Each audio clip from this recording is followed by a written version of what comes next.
자, 안녕하십니까. 하이퍼립입니다. 자, 지난 시간에 이제 우리가 자기소개서 작성법 일부를 먼저 찍었죠. 그쵸? 그때 말씀드렸었던 게 자기소개 작성 시 주의사항, 그리고 자기소개서 문항에 대한 이해, 기본적인 내용에 대한 부분들을 설명을 했어요. 물론 이제 자소서가 워낙 중요하기 때문에 여러 분석과 과정을 통해서 쓰시는 분들도 많지만 사실 자소서 막상 쓰려고 하면 머리 아프고 복잡하게 생각하고 싶지 않고 그냥 간단하게 해결하고 싶은 생각을 많이 가지고 있거든요. 자, 이번 시간에는 자기소개서 작성법 2부 내용으로 1번 문항의 작성법에 대해서 제가 설명을 좀 드려보도록 하겠습니다. 지난 시간에 제가 말씀드렸었던 내용들 중에서 제가 잘 얘기한 것 중에 이게 하나가 있는 것 같아요. 결국은 뭐냐면 자소서는 진실되고 진정성 있게 자소서를 써야 된다 라고 말씀을 드렸어요. 근데 문제는 뭐냐면 내가 쓰는 게 중요한 게 아니죠. 내가 그렇게 느끼는 게 중요한 게 아니죠. 제일 중요한 건 읽는 사람, 특히 입학사정관이라고 한다면 읽는 사람이 내가 쓴 자소서에 대해서 진실성과 진정성을 느껴야 된다는 거죠. 무슨 말이냐면 나는 정말 진지하게 썼어. 다른 사람의 도움을 전혀 받지 않고 혼자 정말 온 힘을 기울여가지고 자소서를 썼는데 읽는 사람이 느낄 때는 진정성을 느낄 수 없고 뭔가 대피를 받은 것 같고 다른 사람의 도움을 받은 글 같아라는 느낌을 받게 되어진다면 그러면 결국은 자소서 잘못 쓴 거죠. 결론은 뭐냐면 내가 진정성 있게 쓰는 것이 중요한 게 아니라 읽는 사람이 진정성을 느낄 수 있게 써야 된다는 거죠. 그렇기 때문에 자소서에서는 기술이 필요하다. 이 말씀을 드리고 있는 거죠. 자, 1번 문항은 우리가 이제 제일 중요한 문항이라고 말씀을 드릴 수가 있어요. 자, 1번 문항이 왜 이런 내용이 들어갈까? 1번 내용 읽어보시면 고등학교 재학기간 중에 학업에 기울인 노력과 학습 경험에 대해서 배우고 느낀 점을 중심으로 기술해 주시기 바랍니다. 글자 수는 천자죠. 자, 1번 문항에 어떤 조건이 나와 있다는 얘기는 그만큼 되게 중요하다는 얘기죠. 뭘 중요하게 대학에서 평가한다는 얘기냐면 학업을 되게 중요하게 평가한다는 얘기예요. 그런데 학생들이 자칫 학업이라는 것을 성취 결과로만 생각하는 경우들이 있죠. 공부? 그럼 나는 공부 못했는데. 공부? 그럼 난 전교 1등이야. 어떤 학생들은 공부 그러면 나는 난 내신 성적이 3.58 어디다가 공부 잘한다고 얘기할 수가 없어. 그렇기 때문에 내가 1번 문항에서 공부 얘기를 하면 약점이 된다고 생각하시는 분들이 계세요. 또 어떤 분들은 1번 문항에서 공부 얘기하라고 했더니 저는 무엇을 해서 1등을 했습니다. 저는 무엇을 해서 상을 받았습니다. 성취 결과로만 자꾸 글을 쓰시려고 하시는 분들이 많다는 얘기예요. 그런데 1번 문항에서는 어떤 내용을 써야 되냐면 결과적으로 글의 목적은 뭘 보여주는 거냐면 자신의 학업 발전성을 보여주고 있는 거죠. 학업 발전성을. 우리가 일반 대학에 간다 하더라도 최소 4년 정도 공부해야 되는 거고 의학 계열로 대학을 가려고 한다면 사실 6년 그 이상의 오랜 기간의 학업 과정이 필요로 하기 때문에 이런 학습에 대한 자세는 매우 중요한 거죠. 그럼 학업 발전성을 어떻게 보여줄 것이냐. 첫 번째는 내가 고등학교 때 학습을 통해서 창의적 문제 해결 능력. 자, 5가지 중에서 나에게 해당이 되는 부분이 뭔지를 한번 생각을 해봐요. 나에게 해당되는 부분이 뭔지. 첫 번째, 나는 창의적으로 학업적 문제를 해결했었던 경험이 있거나 그런 능력이 있다고 생각한다. 내가.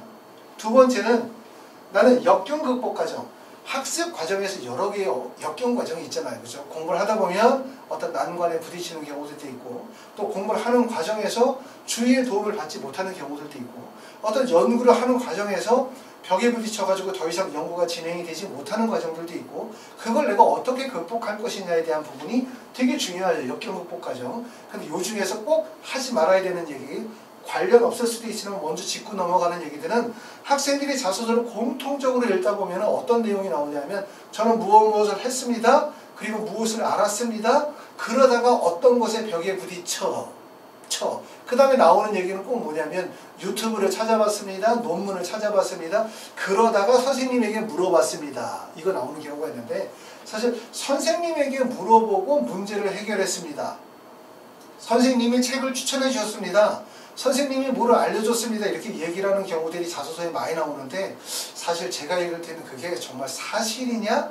라고 하는 의구심이 들어요. 그리고 그런 레파토리가 너무나 많거든요. 그렇기 때문에 자기 스스로 해결하는 능력이 되게 중요하다는 점을 꼭 알아두실 필요가 있어요. 그러니까 모르는 문제들을 자꾸 선생님으로 연결을 시켜서 그걸 가지고 해소하려고 하는 노력들보다는 스스로가 학습적인 어려움들을 극복하는 과정, 역경 극복 과정이 훨씬 더 돋보인다. 이 점이고요. 세 번째는 노력을 통해서 성취 결과를 이루었는지. 그렇죠? 네 번째는 내가 가지고 있는 지적 호기심, 탐구적인 자세가 나의 강점인지. 그 다음에 다섯 번째는 자기주도 학습 능력이 나의 강점인지. 다시 말하면 이 다섯 가지가 결국은 우리가 1번 문항에서 대부분 글을 쓰게 되어질 때 기본 방향이라고 할 수 있어요. 그러니까 여러분이 먼저 생각해야 되는 건 내가 고등학교 때 학습했었던 학습 과정에서 내가 가지고 있는 학습의 가장 큰 장점은 뭐냐? 나의 장점. 그게 첫 번째는 창의적 문제 해결 능력이냐? 두 번째는 역경 극복 과정이냐? 세 번째는 노력을 통한 성취 결과였었냐? 아니면 지적 호기심과 탐구 자세였냐? 아니면 나는 다른 사람들보다 자기주도적 학습 능력이 되게 뛰어나냐? 이 부분에 대해서 먼저 생각해 봐야 돼요. 아셨죠? 학생들이 먼저 생각해보자.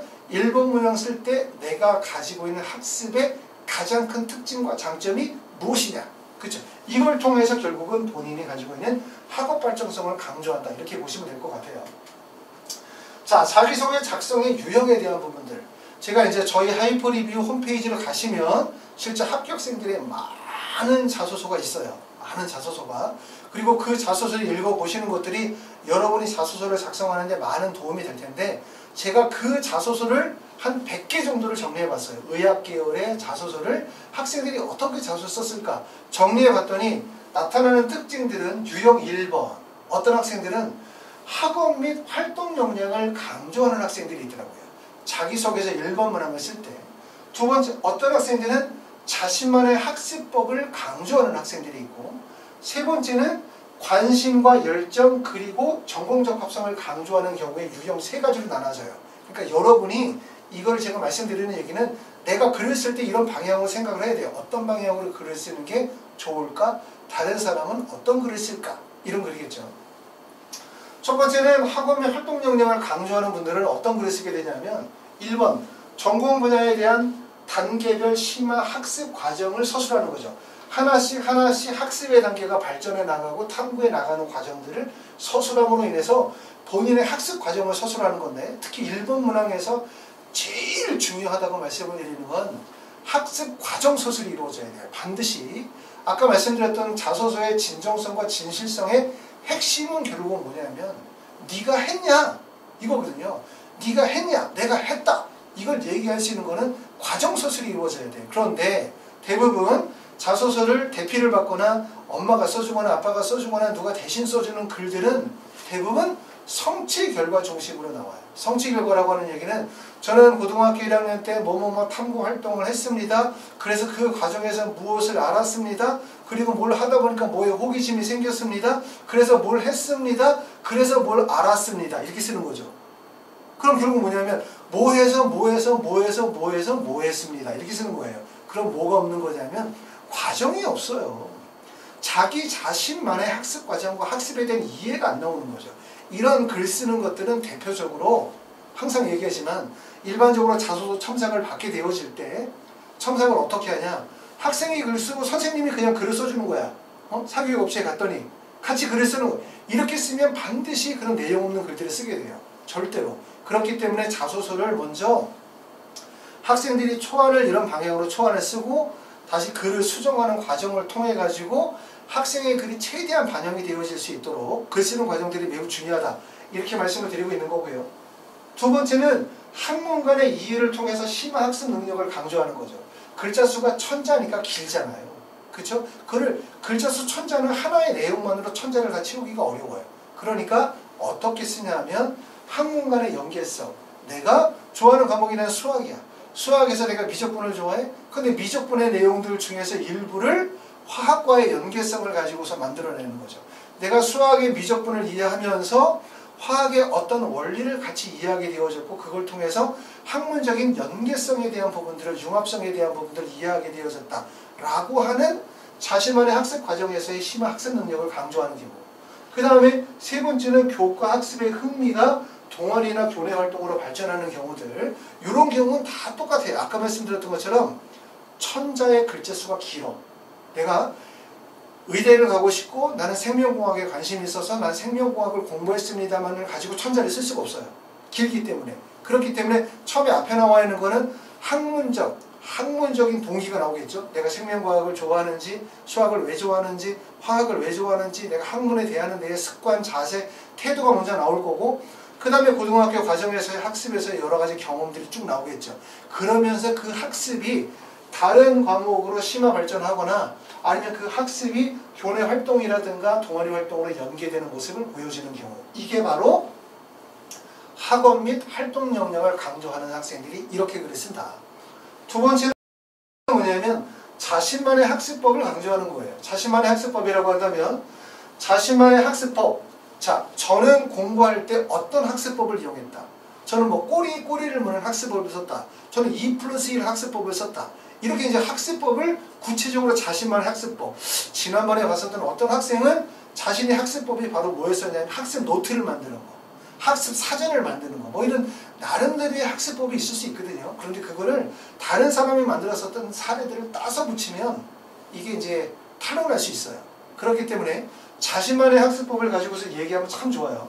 학습법이나 교과목의 학습 과정에 대해서 서술하거나 또는 전공 분야 교과목에 대한 흥미와 학습 과정에 대해서 서술하는 거.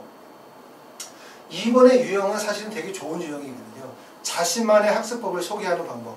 이런 자소서가 되게 좋은 이유는 뭐냐면 제 1부에서도 항상 말씀드렸지만 우리가 2021학년도에 쓰는 자기소개서는 2018년, 17년도에 쓰는 자소서하고 달라야 돼. 왜냐하면 자기소개서가 2024년도에 폐지가 되거든요. 그 이유가 바로 뭐라고? 자소서에 대한 신뢰성이 떨어졌기 때문에 그러는 거예요. 자소서를 입시에 악용을 하고 있는 사례들이 있었기 때문에 그러는 거예요. 아시죠? 그렇기 때문에 2021학년도에 쓰는 자소서는 근본적으로 뭐가 있어야 되냐면 신뢰성과 진정성이 있어야 돼. 그런데 이렇게 자신만의 학습법을 기술하는 이런 자소서는 그 자소서 안에 학생이 들어가 있어요. 학생이.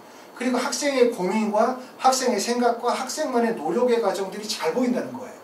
글은 단지 위에 있는 역량 중심의 글보다는 너무 글이 특징 없어 보일 수도 있지만 되게 진솔한 느낌을 준다는 점을 꼭 알아두셔야 되고, 의대에 가는 자소서는 역량이 뛰어난 자소서가 아니야. 절대로 그걸 생각해야 돼요. 역량이 뛰어난 자소서가 아니라 결국 학생의 아이덴티티가 자소서에 배어 있어야 된다는 점을 꼭 명심해야 돼요. 자소서에 활동을 있는데 학생이 없어. 이런 자소서가 너무 많아요. 학생이 반드시 들어가 있어야 돼요. 자소서를 읽으면서 학생의 고민과 학생의 생각과 학생의 발전과 학생의 이상이 그 안에 들어가 있어야 된다는 점을 꼭 아실 필요가 있습니다. 세 번째는 뭐냐면 유형 3번은 관심과 열정 그리고 전공 적합성을 드러내는 거죠. 본인이 가지고 있는 관심과 호기심, 그리고 본인의 학업적인 노력과 발전 과정, 또 자신의 성장 배경이나 경험을 통해서 본인의 학습에 대한 동기로 발전하는 과정에 대한 부분들을 쓸 수 있어요. 자, 이런 내용들을 참고해서 보시면 훨씬 더 좋아요. 왜냐하면 우리가 글을 써야 되는데 어떻게 써야 될지 잘 모르잖아. 그렇죠? 그러니까 먼저 여러분이 고민해야 될 점은 첫 번째, 1번 문항에서 보여주고자 하는 점은 학업 발전성을 보여주려고 하는데 과연 5가지 중에서 나의 학업 발전성은 무엇이 있을까? 두 번째, 다른 학생들이 글을 쓸 때 보통 3가지 유형을 선정하더라. 그럼 나는 학업 및 활동 역량을 강조할 것인지, 아니면 나 자신만의 학습 방법에 대한 부분들을 강조할 것인지, 아니면 관심 열정과 그리고 전공 적합성을 강조할 것인지를 포인트를 잡으시는 게 정말 중요하다. 이 점을 말씀을 드릴 수 있어요. 자, 자소서를 우리가 쓸 때 제가 하지 말아야 되는 거를 꼭 얘기하면, 자소서에는 우리가 자소서 1번 문항에 천자, 그렇죠? 2번 문항에 나와 있는 게 교내활동 3가지 해서 1500자, 그 다음에 배려 나눔 해서 1000자, 그러고 난 다음에 4번 문항이 1000자이거나 1500자잖아요. 그렇죠? 그러면 대부분 일반적으로 글자 수는 4500자에서 5000자 정도의 글자 수. 많은 글자 수일 수도 있지만 사실 그렇게 많은 글자 수가 아니라고도 할 수 있어요. 자기소개서에서는 핵심은 이거 같아요. 저는 자신의 얘기를 해야 되거든요. 내 얘기, 오로지 내 얘기만 해야 돼요. 내 얘기. 그런데 학생들이 자소서를 쓰다 보면은 자소서의 내용들 중에서 본인 얘기를 하지 않고 선생님이 이렇게 말씀하셨습니다. 선생님의 얘기 쫙. 내가 있는 논문에는 이러이러한 내용들이 있었습니다. 쫙. 남의 얘기를 갖다 붙이는 경우들이 많죠. 내가 유튜브를 봤는데 거기에 이런 내용이 있었습니다. 쫙. 이런 내용들을 붙이는 것보다는 본인의 얘기를 100% 담는 게 중요하고, 그리고 부모님들이 있는 얘기 많이 하세요. 대학의 인재상을 담아야 된다. 대학의 커리큘럼을 담아야 된다. 대학의 특징을 담아야 된다. 대학의 인재상을 다 찾아봐요. 대학의 인재상 나쁜 학교가 어딨어. 그리고 대학의 인재상 다 비슷해. 그쵸? 그리고 핵심은 뭐냐면 자기소개서에다가 대학의 인재상, 대학의 커리큘럼, 대학에 나와 있는 이러한 학과 소개에 대한 내용을 그대로 따서 쓰려고 하다 보면 어떤 모습들이 드러나냐면 거짓된 모습이 드러나죠. 대부분 부모님들이 써주거나 업체에서 써주는 자소서에 드러나는 가장 큰 특징이 결국 뭐냐면 인재상을 붙이거나 아니면 학과 소개 붙이거나 커리큘럼에 붙이거나 이런 걸 붙이는 경우들을 많은 경우예요. 그러니까 자소서에는 자기의 얘기로 100%를 채워야지 대학의 인재상, 커리큘럼, 학과 소개 이런 거 갖다가 붙이면 절대로 안 돼. 자, 입학사정관들이 와서 이렇게 얘기했어요. 자, 서울대 입학사정관이 우리 학교에 왔습니다. 자, 여러분 자소서를 쓸 때는 어떻게 써야 될까요? 물어봤더니 우리는 이런 학생을 뽑아요. 저희 학교의 인재상은 이러이러한 인재상이고 이런 인재상에 맞는 인재를 뽑고자 합니다. 입학사정관들이 하는 얘기는 당연한 얘기예요. 그 얘기밖에 안 하겠죠. 저 그러면 우리 학교에서 뽑는 학생이 우리는 공부 잘하고 성적 좋고 고등학교 좋은 애들 뽑을 거고 이렇게 얘기하진 않을 거 아니에요. 그렇죠? 그럼 대학에서 뽑고자 하는 선발 기준에서 학업적 활동 역량을 빼고 난 다음에 얘기할 게 없어. 그럼 대학에서 얘기하는 건 그거죠. 우리 대학에 맞는 학생, 우리의 대학의 인재상에 맞는 학생, 이거는 얘기를 하는 거고 실제 자소서를 거기에 맞춰서 쓰면 되지 않는다는 걸 꼭 아셔야 돼요. 안 됩니다. 안 되는 이유는 왜? 자소서는 나의 활동, 나의 경험, 나의 생각이 드러나야 훌륭한 거예요. 그렇죠? 내가 만약에 예를 들어서 연세대 의대를 가고 싶다고 해서 연세대 의대를 찬양하는 글로 자소서 1번부터 4번까지를 빽빽하게 그냥 싹싹 빈다고 생각해봐요. 제발 붙여달라고. 응? 그럼 붙여줍니까? 절대로 붙여주지 않아요. 자소서에서는 어떤 모습들이 드러나냐면 당당하고 자신 있고 발전 가능이 있으면서 뭔가 확신을 가지고 있는 그 학생의 모습이 드러나야 되지, 대학의 인재상에 맞추려고 하고 대학의 커리에 맞추려고 하고 대학에 아부하는 것 같은 모습은 결국은 학생 스스로가 자신감을 잃어버린 모습이라고 밖에 보이잖아요. 그렇죠? 그렇기 때문에 일부 유튜브나 아니면 여러분들이 시중에 자소서 쓰는 방법 책 찾아보면 대부분의 책들이 나와 있는 게 바로 이 얘기더라고요. 대학의 인재상의 의미와 의도를 정확하게 파악하고 자신의 경험과 연결시키자, 이런 글 나오는데 이런 자소서를 읽어보신 적 있으신가요? 읽어보시면 어떤 느낌인데 딱 읽어보면 한 줄만 읽어도 뻔한 자소서가 바로 나오게 된다는 점을 아실 필요가 있습니다. 자, 그래서 말씀드렸던 1번 내용은 이제 이렇게 해서 이제 설명을 드리고, 여러분들이 이제 1번 문항은 사실 제일 중요하잖아요. 여러분이 자소서 쓸 때 가장 시간을 많이 들이는 거. 그렇죠? 1번 문항은 아까 얘기했었던 것처럼 학업에 대한 열정과 학업적 발전성을 보여주는 부분이기 때문에 제가 말씀드렸던 내용을 좀 참고해서 보시고, 그러고 난 다음에 다른 학생들이 어떻게 썼는지 자서 한번 보시면 아, 이렇게 쓰면 잘 쓰는 거구나, 이렇게 쓰면 안 되겠구나, 나의 특징은 이런 점들인데 이렇게 써야 되겠구나, 그런 것들이 나올 것 같다는 생각이 들어요. 여러분들이 고민하는 만큼 자소서는 더 잘 쓰게 돼요. 그렇죠? 그래서 여러분들이 좀 더 독창적인 생각을 잘 이끌어내서 좋은 자소서를 완성할 수 있도록 그렇게 해주시기를 바랍니다. 자, 이번 시간은 여기서 마치고요. 우리가 이제 3부에서는 두 번째 2번 문항에 대해서, 작성법에 대해서 좀 더 설명을 드리도록 하겠습니다. 감사합니다.